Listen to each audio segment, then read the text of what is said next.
Olá pessoal, tudo bem? Deixando aqui mais uma aula gravada sobre logística, né? A nossa primeira aula sobre logística, e a gente vai fazer um apanhado geral sobre o que vinha a ser essa área, a gente vai fazer um apanhado geral das gerações da logística, a gente vai conversar sobre os conceitos principais da logística, vamos falar sobre cadeia de suprimentos. Então hoje na aula vocês vão ter uma visão panorâmica do que vinha a ser logística, tá? Enquanto área do conhecimento. E nas aulas seguintes nós vamos falar sobre os operadores, sobre as plataformas logísticas, sobre os modais, né, fazer uma discussão pontual sobre um detalhamento maior da logística, tá bom? Então vamos lá. Eu tenho certeza que vocês já ouviram falar em logística, de alguma maneira vocês já ouviram falar, né? Tem que melhorar a logística. A logística que atrapalha. A logística é complexa. Então, com certeza, em algum momento da vida de vocês já ouviram falar de logística. E logística, se a gente for trabalhar aí em conceito bem simples, né, nada mais né, do que o cuidado que a gente tem entre pegar a mercadoria que está ali, ou a mercadoria matéria-prima, enfim, ou a mercadoria pronta, né, ou seja, pegar o produto ou a mercadoria e fazer com que esse produto ou essa mercadoria chegue até o destino final, tá?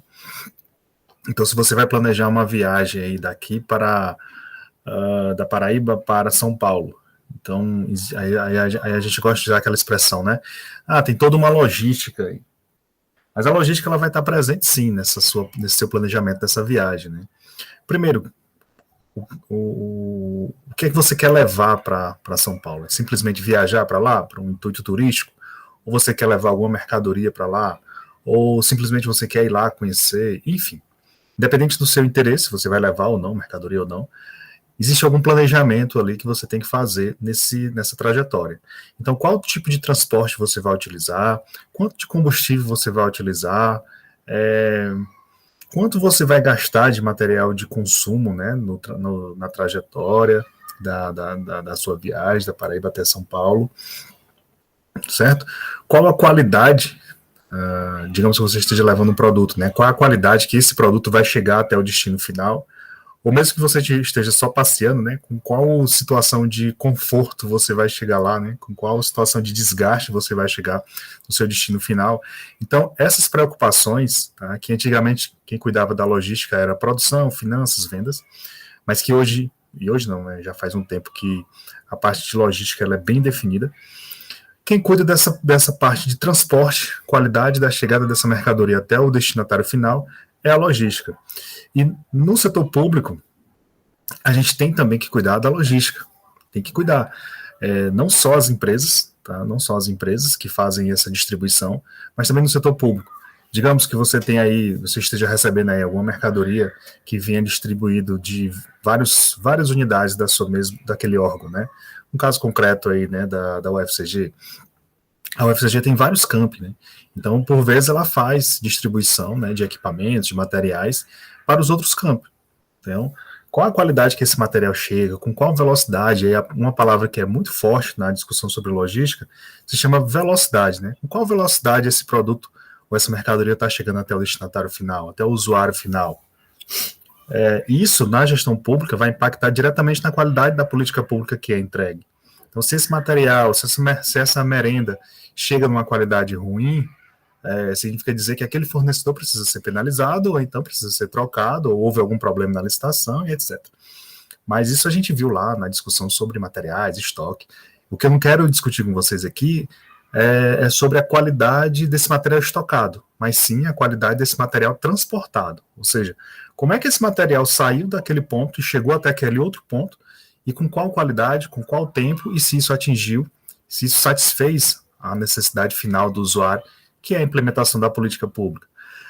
Qual qualidade? Outro ponto também que é importante vocês aprenderem sobre a logística se vocês estiverem trabalhando do lado não no órgão público, né, mas se você estiver trabalhando numa empresa, como é que você vai fazer com que essa empresa se comunique com o setor público para fazer com que essa mercadoria chegue na qualidade que está lá disposta, né, no edital, que está lá delimitada lá no edital da licitação que você ganhou? Tá? Então, às vezes, pessoal, só um parênteses, né? Às vezes a gente fica falando aqui muito de administração pública, gestão pública, concurso, servidor público, você está ali no órgão tentando fazer essa adaptação, mas se você tiver, depois que se formar, né, se você tiver interesse em trabalhar numa empresa e essa empresa se comunicar com o setor público via licitação e etc., você precisa entender de administração pública. Tá? Então não feche os olhos, nem limite o seu curso só em atuação no setor público, não. Muito pelo contrário. Inclusive, existe caso que é até mais rentável, né? Enquanto operação, é até mais rentável você investir nessa comunicação empresa e setor público do que ficar simplesmente ou objetivamente, né? Ou unicamente, melhor dizendo, um adjetivo melhor é esse, unicamente esperando aquele concurso público, esperando passar naquele concurso. Não, vocês estão aí aprendendo e se formando numa área que dá múltiplas oportunidades para vocês trabalharem, né? Então, gerenciar uma cadeia de suprimento logístico a fim de que esse serviço chegue com qualidade lá no setor público também é muito complexo e vocês estão aptos a fazerem isso, ok? Então essa é a gama de possibilidades, pelo menos algumas delas, tá, que a logística pode oferecer para vocês. Seguindo, né? Nós temos algumas gerações, tá? Algumas origens, tá, da logística. O primeiro, obviamente, né, é lá nas grandes guerras, né? E é ali onde surge a necessidade de organizar tropas, de organizar suprimentos, de fazer suprimentos de alimentação, né? De fazer a tropa chegar no ponto correto, no ponto estabelecido. Você tem ali a necessidade de material bélico, a necessidade de manobras de defesa, de ataque, estratégias de posicionamento, estratégias de recuo, enfim. Existem até grandes filmes de guerra que mostram o desenho tem até um filme que eu acho que até poderia passar para vocês, um filme que tem até na Netflix, depois eu vou procurar, que são grandes guerras, né? Não é nem filme, é um seriado que fala das grandes guerras. Depois procurem lá. As movimentações das tropas e as estratégias e os blefs, né? Ali, essas estratégias de transporte, de posicionamento, isso foi que paulatinamente, né, aos poucos, foi chegando ao que a gente tem hoje como logística. Ao longo dessa época aí, desse período, não se tinha nome logística, né? Não se trabalhava com produção, com infantaria, né? No caso bélico, no caso de guerras, né? Mas hoje é bem definida, tá? Muito bem definida, é uma área em constante expansão. Quem tiver interesse aí pode investir nessa área aí que ainda está em constante expansão. Mas enfim, voltando, as guerras foram uma oportunidade que a logística teve para começar a se estruturar enquanto área, tá? Então, quem tinha esse melhor posicionamento, quem tinha o melhor transporte de material bélico, quem tinha a melhor condição de suprimento de alimentação, conseguia melhores resultados. Podem ir atrás aí das histórias das grandes guerras aí, inclusive tem um livro chamado A Arte da Guerra, que fala desses posicionamentos, fala de outras estratégias também, fala mais de estratégia, né? Mas fala dessa questão de posicionamento, de tropas e etc. Então é nisso, gente, é nesse contexto aí que nasce, que surge essa ideia de transporte, né, com o intuito final. Até meados do século XX, a logística era executada por outros setores, né, produção, marketing e finanças, ou seja, transporte, era a produção, o setor de produção que cuidava desse transporte, né, do transporte de mercadorias. Os estoques, quem cuidava era marketing, finanças, produção, e eu colocaria aí também até contábeis, né, que cuidava desse gerenciamento desses estoques, almoxarifados, etc. O processamento de pedidos, pessoal, de finanças e vendas, né, que não tinha-se a ideia de um controle logístico para os processamentos de pedidos, o que era um erro, né, não ter essa área estruturada, não ter essa área de logística estruturada, porque a logística, ela pensa não só em fazer pedidos, não só em conseguir vendas, mas saber se a organização ela tem a capacidade de entregar aquele produto ao usuário final, né. Então, na primeira fase, né, Novaes atribui 4 fases evolutivas, tá? Na primeira fase dela, da logística, a gente tem aí, nesse período da Segunda Guerra Mundial, né, que começa a se estruturar de maneira mais consolidada a logística, nós temos aí os produtos padronizados por uma família, com 4 ou 5 integrantes, né? As organizações eram mais padronizadas, eram mais familiares, né? Então poucos integrantes e eles mesmos padronizavam a sua manufatura e distribuição. Nós não tínhamos sistemas de produção, perdão, sistemas de informação e comunicação avançada, como a gente tem hoje. O sistema de informação era a base do bilhetinho, né, do papel, do cartão. Então, nós não tínhamos um sistema de informática, né, como a gente tem hoje. Nós não tínhamos o volume de dados que a gente tem hoje, nós não tínhamos os programas que a gente tem hoje, não tinha condição de processar uma quantidade muito grande de informações, e isso acabava limitando. E limita por quê? Digamos que você gerencia uma frota de veículos, e você precisa fazer com que uma carreta, né, de soja saia do centro do Brasil até o sul da Paraíba, né, até fazer uma distribuição na Paraíba como um todo.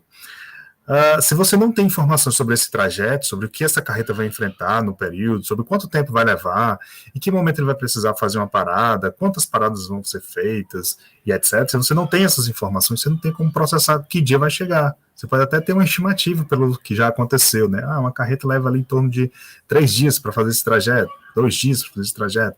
Então, provavelmente vai acontecer. Só que você não conhece as estradas, você não sabe da qualidade da estrada, você não sabe se está tendo manutenção em algum ponto da estrada, então a chance de você errar era muito grande. Tá? Os estoques serviam como um pulmão, protegendo os distribuidores e varejistas contra as incertezas dos fornecimentos. O sistema era muito simples, né? Existia aqui a manufatura, que fazia o produto, existiam os centros de distribuições, que hoje a gente vai até chamar ali aqueles atacadistas, né?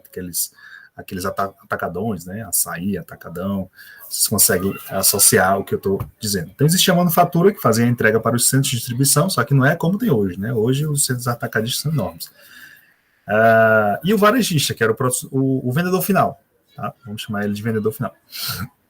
Então, o que acontecia? A gente tinha que ter um estoque grande, né, o suficiente para se proteger desses exemplos que eu falei para você. Uma estrada em manutenção, um problema, uma ponte que caiu, uma barragem que estourou, um problema com o caminhoneiro, um problema no transporte, problema de manutenção da carreta, etc. Então você tinha que ter um estoque grande para poder se proteger, porque não existia essas informações. Na segunda fase da logística, né, nós tivemos aí algumas mudanças que fortaleceram essa área. Nós tivemos alterações nos padrões e atitudes da demanda dos consumidores, né? Ou seja, os consumidores eles estavam cada vez mais exigentes porque existiam mais informações. Existe uma pressão muito grande por custos no setor industrial, então a ideia de minimizar custos e maximizar receitas nessa segunda fase aí já era muito forte por conta das crises econômicas internacionais que a gente estava vivendo. Nós tínhamos uma competição mundial muito acirrada, ainda tem hoje, mas aí eles experimentaram uma competição muito forte, que era o início, né, dessa competição mundial, pouca parceria. E nós tivemos aí uma crise do petróleo e aumento nos custos dos transportes.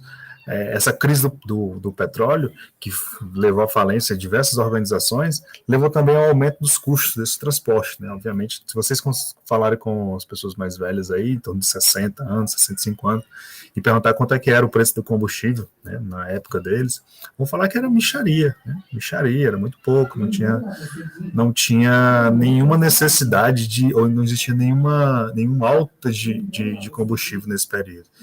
Então, era muito grande a oferta de petróleo, né? Então não tinha problema com o preço deles. Nós tínhamos também aí um avanço na tecnologia de computadores, e aí passamos a ter sistemas informáticos mais informatizados, e mais informação chegando significa mais apoio à tomada de decisão. É uma coisa que vocês devem aprender também. Então nós tínhamos aí um desenho, né, na segunda fase, uma integração em duto rígido, né, com otimização 2 a 2, ou seja, manufatura, aqui eu estou lendo aqui, tá? Manufatura sem distribuição varejista. Aqui nós tínhamos só eles aqui, um para o outro e um para o outro, né?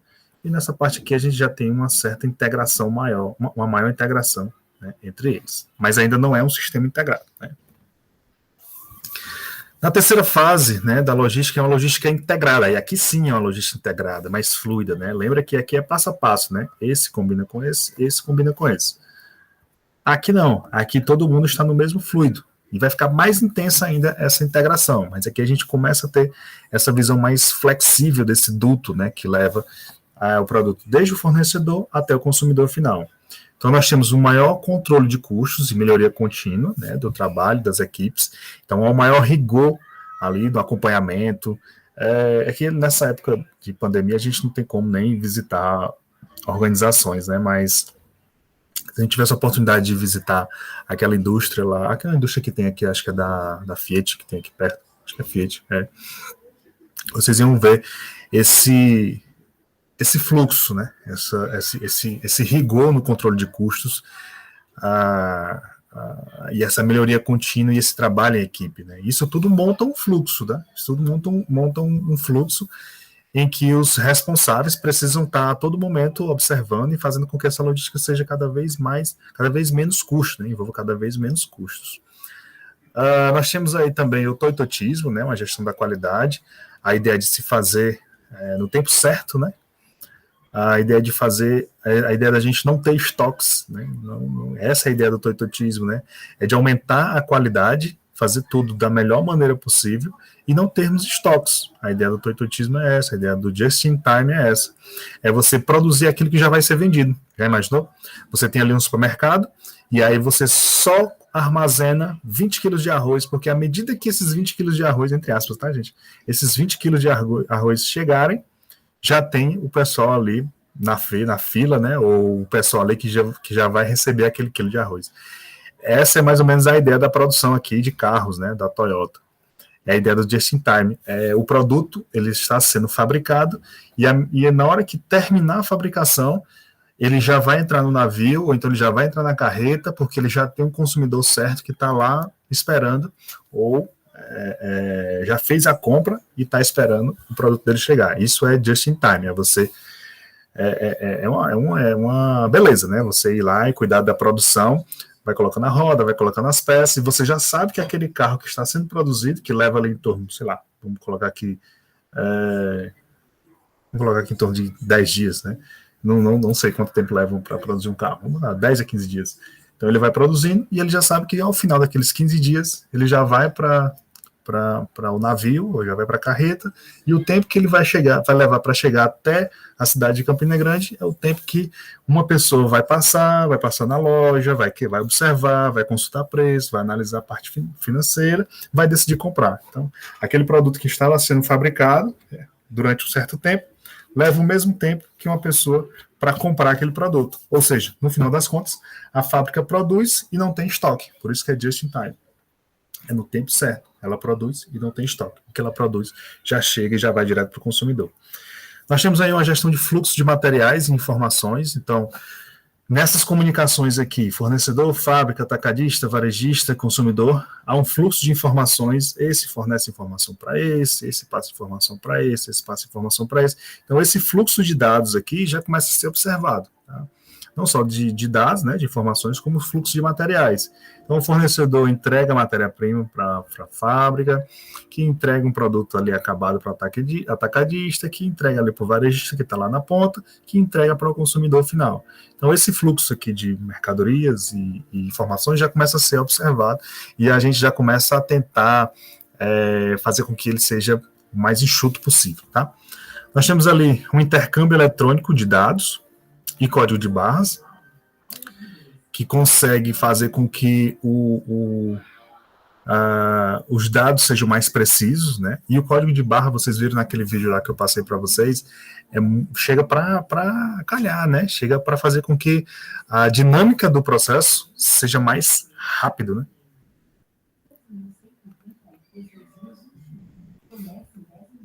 Vamos lá. Logística estratégica. Aqui nós temos uma tentativa dela ser mais integrada, e aqui a gente tem a logística estratégica. A logística estratégica, as organizações passam a ser mais virtuais e mais ágeis, né? As Agile Enterprises, e a indústria sem fumaça. As organizações são virtuais porque as organizações de logística ela não precisa estar ali presencialmente para gerenciar aquela cadeia, tá? Então, existem outras organizações que não precisam, né, da fábrica para poder entregar o seu serviço. Então, essas organizações, sobretudo na área de logística, né, elas vêm a trazer mais poder estratégico para as organizações, ou para a logística. O impacto da logística no meio ambiente, nós temos a logística reversa, nós vamos falar disso aí mais na frente, tá? Mas a logística reversa, ela faz com que o produto não o produto que chega até o final, né, os resíduos que são gerados lá no final da produção, eles possam retornar pela mesma cadeia, né, até o consumidor, até a fábrica. Por exemplo, você vai entregar uma televisão, você vai produzir uma televisão. Essa televisão passa, né, todos os componentes são incluídos nela, e aí no final é colocado numa caixa e entregado ao atacadista que leva, ou varejista que leva até o expositor.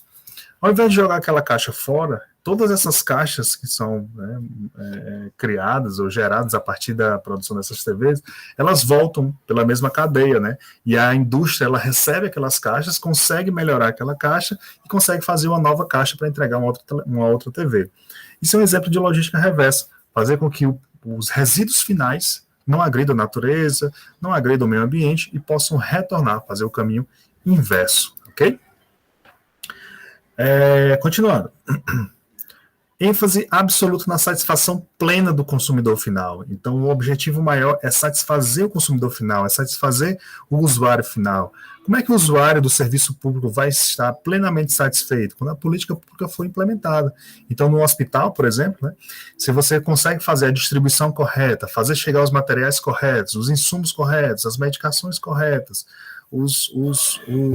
as ferramentas para os profissionais trabalharem, né? Se você consegue fazer com que isso chegue no tempo certo, na hora certa, na quantidade certa, até o usuário final, esse consumidor, no caso, esse usuário final, ele vai ter acesso à política pública de saúde, vai conseguir usar o serviço, vai conseguir ter a sua necessidade satisfeita.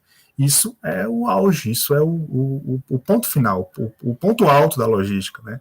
Fazer com que esses recursos cheguem até o final com a qualidade, como eu falei para vocês na introdução da aula.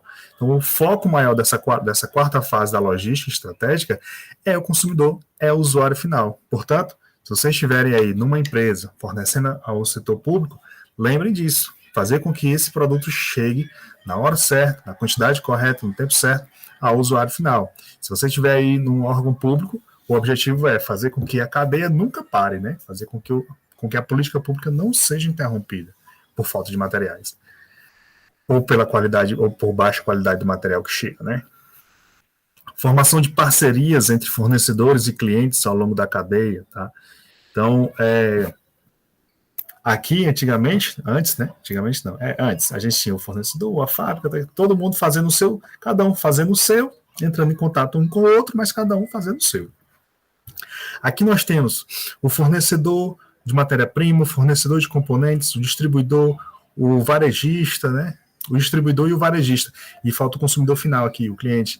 Então, eles estão integrados e muito mais do que integrados, eles estão trabalhando em conjunto. O sistema desse aqui está conectado com o sistema desse, que está conectado com o sistema desse, e assim sucessivamente. Para fazer com que essa matéria-prima não falte aqui, porque se ela faltar aqui, vai faltar aqui no C. Quem é o C? Manufatura, que vai transformar a matéria-prima ou os componentes em produto acabado. Então, se der problema aqui, e não vai chegar material aqui no distribuidor. Se der problema no distribuidor, não vai chegar no varejista. Se der problema no varejista, não vai chegar no consumidor final. Vocês lembram que teve uma greve dos caminhoneiros, né? Que fecharam tudo, deixaram passar só alimentos. Sobretudo combustível foi o que mais a gente sentiu ali, né? Então, a simples falta, o simples problema aqui na distribuição, né, de combustível fez com que parasse tudo. Parou não só aqui para o varejista, parou não só para a gente, consumidor final, mas parou aqui na manufatura, parou aqui, saiu parando tudo. Então, um corte aqui na cadeia prejudica todo mundo, tá? Prejudica todo mundo. Então, as parcerias são estratégicas. Você manter parcerias com outros órgãos é estratégico para manter o fluxo funcionando. Há uma busca continuada de esforços visando a otimização da cadeia. Otimização contínua, gente. É estar sempre refletindo, como é que eu posso fazer com que esse produto chegue mais rápido? Como é que eu posso fazer com que esse produto, com que essa cadeia seja mais perfeita? Como é que eu posso fazer com que chegue uma melhor quantidade, numa melhor qualidade? Como é que eu posso fazer? Então, essa melhoria contínua é uma política, sobretudo uma política do toitotismo que a gente herdou, né? Então, essa ideia de estar sempre melhorando, Isso deve ser a tônica também da logística estratégica na quarta fase. Nós temos aí alguns conceitos, vou passar rapidamente, porque a gente já falou muito sobre eles, mas eu vou pegar aqui um conceito do Ballo, que diz o seguinte: logística é o processo de planejamento, implementação, controle do fluxo eficiente e economicamente eficaz de matérias-primas, estoques, processos, produtos acabados, informações relativas a desde o ponto de origem até o ponto do consumo, com o propósito de atender às exigências do cliente ou usuário final. Aqui existem outros conceitos que são tão bons quanto, mas eu gosto muito desse conceito aqui porque sintetiza o que eu falei aqui durante a aula. É você se planejar, é você implementar, é você conseguir controlar o fluxo, né, desde a origem até a entrega final, seja dos processos, seja um controle dos processos, seja o controle das matérias-primas, seja o controle do estoque, seja o controle de transporte, seja o controle de tudo, de informações, de dados, enfim, tudo que você puder fazer de maneira planejada, organizada, controlada, para que esse fluxo ocorra de maneira mais perfeita possível, é logística, é logística. Por isso que eu gosto muito desse conceito aqui do Ballo. E esse diagrama aqui fica muito fácil de visualizar. Desde a origem até o destino, você tem que planejar, implementar e controlar o quê? O fluxo de armazenagem, os materiais, as informações, os recursos, né, ou seja, o dinheiro, de maneira econômica, eficiente e efetiva, satisfazendo as necessidades e preferências dos clientes. Esse diagrama aqui, do Novaes, sintetiza tudo, né, o que a gente veio falando. Então, registre bem isso aqui, gravem bem isso aqui, porque isso é logística. Nós temos aí alguns fluxos logísticos que é importante a gente conhecer. Nós temos aqui você vai ter o fornecedor, no meio você vai ter a empresa que faz o processo e no final você vai ter o cliente, que é quem vai consumir, ou o usuário final. Então nós temos aqui um fluxo de informação. Esse fluxo de informação ele pode vir do cliente para o fornecedor, ele pode dizer, olha, o produto chegou, mas chegou em uma embalagem ruim. Então, ou seja, houve um problema na distribuição, a embalagem chegou amassada, ou rasgada, enfim. O distribuidor vai encaminhar para a produção, mas olha, o produto, a embalagem de vocês não sustenta o transporte que a gente faz, então melhore aí essa embalagem. A produção vai entrar em contato com o setor de suprimentos e dizer, olha, vamos criar uma nova embalagem aí, porque esse papelão não está servindo não, vamos melhorar. O suprimento vai entrar em contato com o fornecedor e dizer assim, olha, a gente precisa de um papelão melhor, mais seguro, mais firme, porque está chegando amassado na casa do cliente. O fornecedor pega essa informação, muda a embalagem e volta de novo o fluxo de informação. Tá? Vai passando para cá, até chegar no cliente. Fluxo de material, mesma coisa. O fornecedor encaminha os materiais, passa por um processo de transformação até chegar o material na casa do cliente. Fluxo financeiro, o cliente paga o distribuidor, que paga a produção, que paga o suprimento, que paga o fornecedor. Então, esses fluxos logísticos, cada um desses fluxos logísticos, dá para você melhorar. Dá para você gerenciar, dá para você planejar estrategicamente, dá para você entrar em contato com outros fornecedores, dá para você criar outros sistemas de distribuição, dá para você criar outros sistemas de armazenamento. Enfim, dá para você dizer, olha, o valor está muito caro, está muito barato, a gente pode aumentar, a gente tem que diminuir, etc. Tá? Então, esses fluxos logísticos aqui são importantes para você conhecer a logística. E aqui eu trouxe alguns exemplos de cadeia de suprimento, tá? Só para a gente conhecer. Nós temos a cadeia de suprimento clássica, que vai da matéria-prima ao fornecedor, passa para o fabricante, tem ali os distribuidores, né, o setor de logística, o lojista em si, né, que entrega ao cliente, que ele é cliente para esses também, ele é cliente para esses aqui, mas temos ali o consumidor final, que é quem vai usufruir do produto acabado. Nós temos aqui outra cadeia de suprimento, né, que também segue a mesma coisa, mas tem outros elementos aqui de gestão que vocês podem operar. Nós temos a gestão dos clientes, você pode gerenciar a satisfação desses clientes no setor público, você pode aplicar uma pesquisa entre os usuários, você pode fazer um gerenciamento da categoria, daquele tipo de produto, o gerenciamento dos fornecedores, encontrar fornecedor melhor, conversar com fornecedores, achar fornecedores mais eficientes. Você tem o gerenciamento da logística em si. Eu quero uma empresa que faça um transporte mais eficiente, mais seguro, que tenha mais qualidade. Você tem que gerenciar, fazer uma gestão de previsão, reabastecimento, promoções, né? Você tem que, aqui é gerenciar a demanda. Se a gente pudesse falar que isso aqui é o gerenciamento da demanda. E nós temos o gerenciamento da operação de loja, ou seja, lá o lojista final, lá o varejista lá, como é que ele está apresentando o produto?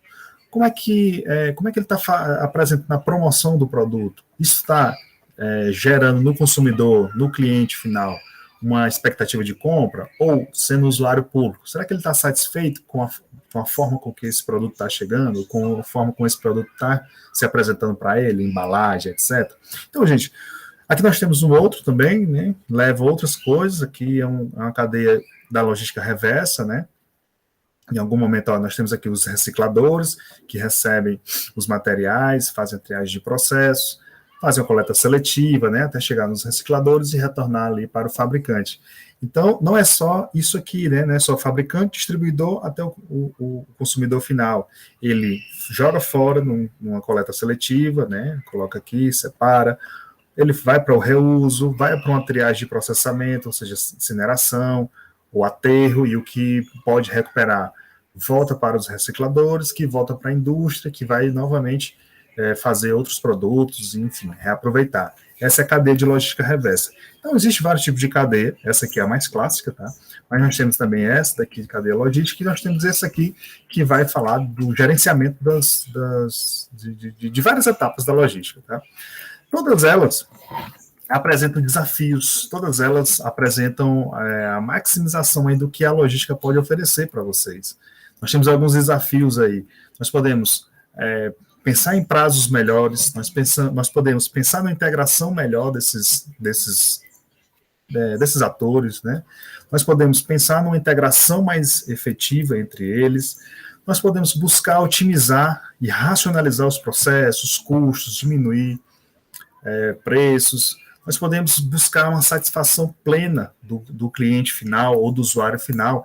Enfim, todos esses elementos que eu falei para vocês compõem o grande cenário da logística. O grande cenário da logística. Fazer chegar no tempo certo, com a qualidade certa, e, por que não, pensar numa logística reversa, ou seja, fazer com que a gente agrida menos a natureza e que esse recurso não prejudique o meio ambiente.